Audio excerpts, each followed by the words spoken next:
اعوذ باللہ من الشیطان الرجیم بسم اللہ الرحمن الرحیم وبه نستعین وهو خیر ناصر ومعین اما بعد قال امامنا علی بن ابی طالب علیہ افضل الصلاة والسلام لا تنظر الى من قال وانظر الى ما قیل.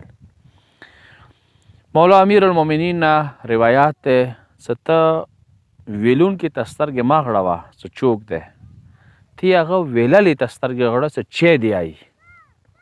یا اردو لہجے کی سزوائن داشے دے یہ مت دیکھ کون کہہ رہا ہے، یہ دیکھ کہہ کیا رہا ہے.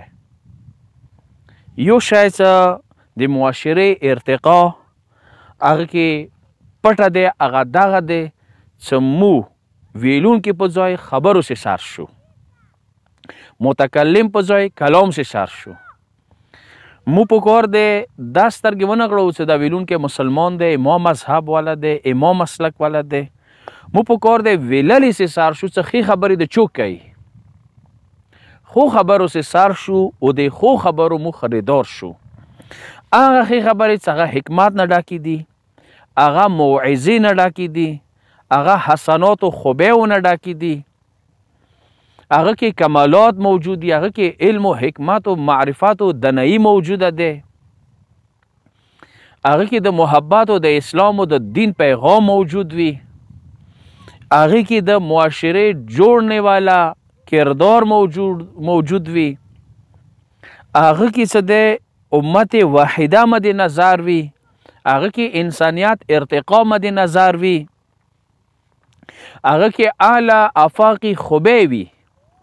دشی سی مسترگ وغڑو یو شاید سے مسلمان و معاشرے دا پارا چیلنج دے آغا داغا دے چرا دا پلنکی مسلک والا دے دا ما وورا، دا پلنکی مذہب سارا تعلق لی دا ما وورا.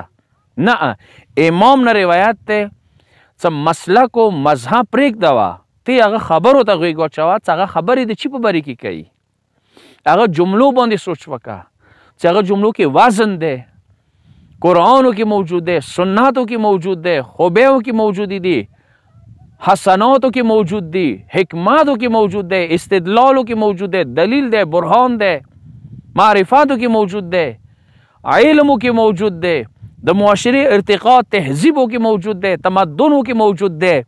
پکور دے دیشی تے مسترگی بھی نا سے مثلا مدخ سترگی گڑو چرا دائی پلنکی مذہب کتاب دے مائی پڑھواوا، پلنکی مذہب سارا ریلیٹ دے تعلق لری مائی پڑھواوا.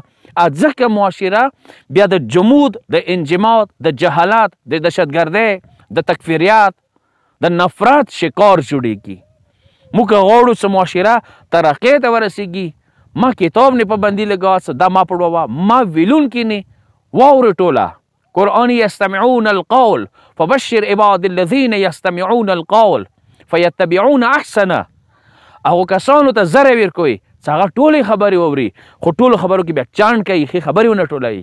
مو پکور دے خو خبرو خریدار شو، دا نفرات والا خبری، دا تعصب والا خبری، دا دہشت والا خبری، دا خوف والا خبری، امام مذہب والا وی، امام مسلک، امام رور ویلی نوی آغا پکور دے لیویٹ کم پریگی داوم زا آغا وخلم سا آغا کی محبت دے، آغا کی سکون دے، آغا کی دام دے، آغا کی آرام دے، آغا کی امت واحدہ مد نظر دے، آغا کی محبت و رافت دے، آغا کی استدلال دلیل و برہان دے. زا پکور دے آغا وخلم زا مسلک و مذہب معیار ونگرزم. واخر دعوانا الحمدللہ رب العالمین.